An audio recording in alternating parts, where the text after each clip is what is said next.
ओम शांति। ఈరోజు स्वमानव अपने श्रेष्ठ कर्म द्वारा गुणों का दान करने वाली आत्मा हूँ। స్వమానములో నా శ్రేష్ఠ కర్మల ద్వారా గుణాలను దానము చేసే ఆత్మను। शिव भगवान वाचा बाप दादा के मुरबी बच्चों के हर कर्म की रेखा से अनेकों के कर्मों की रेखा बदलती है। तो हर कर्म की रेखा से अनेकों की तकदीर की लकीर खींची। भगवान वाचा బాప్దాద యొక్క అల్లారు ముద్దు పిల్లల యొక్క ప్రతి కర్మ రేఖ ద్వారా అనేకుల కర్మ రేఖ మారుతుంది।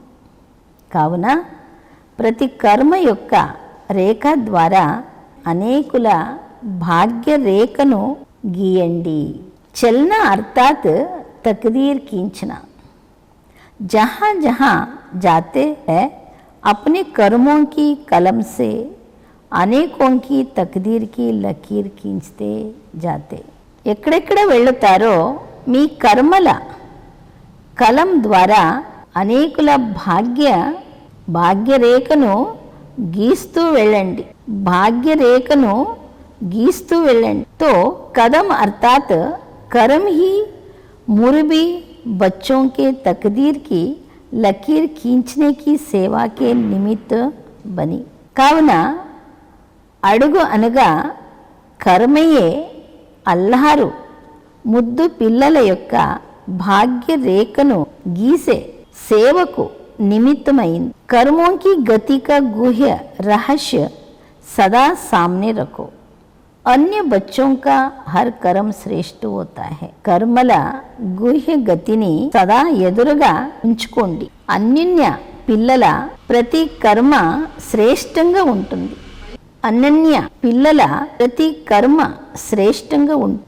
వారిలో ఏ విశేషత ఉంటుందంటే వారి ప్రతి కర్మ ద్వారా అనేక ఆత్మలకు మార్గదర్శన కలుగుతుంది। जो गायन भी है कि जो कर्म मैं करूँगा मुझे देख सब करेंगे।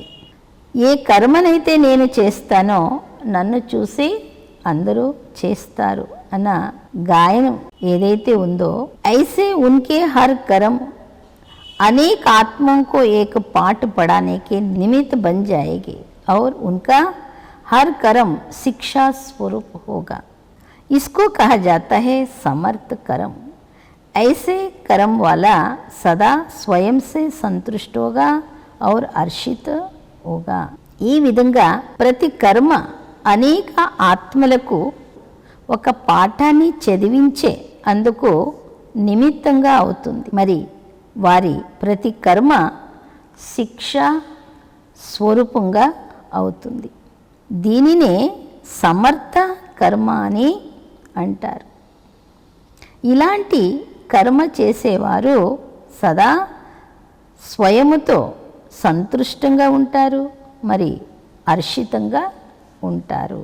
योगाभ्यासमो सूक्ष्म वतन में बाप दादा को सद्गुरु के रूप में सन्मुख रख महान व श्रेष्ठ कर्म करने की समझ व शक्ति ले रहे हैं।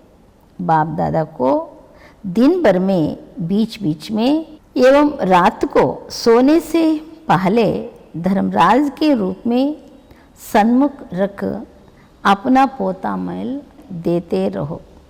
बाप दादा के सन्मुख प्रतिज्ञा को दोहराए कि संगम युग में कोई भी ऐसा कर्म हमसे नहीं होगा जो ब्राह्मण कुल भूषण के योग्य नहीं। योगाभ्यासములో సూక్ష్మవతనములో బాప్ దాదాను సద్గురు రూపములో సన్ముఖంగా ఉంచుకొని మహాన్ మరియు శ్రేష్ఠ కర్మ చేసే వివేకము మరియు శక్తి తీసుకుంటున్నాను।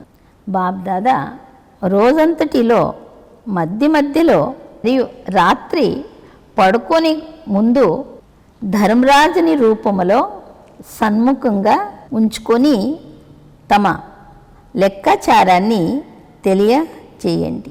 బాబ్దాదా సన్ముఖంగా ప్రతిజ్ఞను లెక్కాచారాన్ని తెలియజేయండి.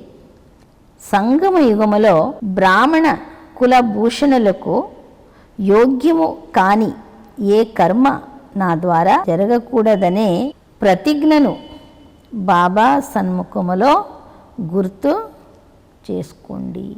అచ్చా. ఓం శాంతి.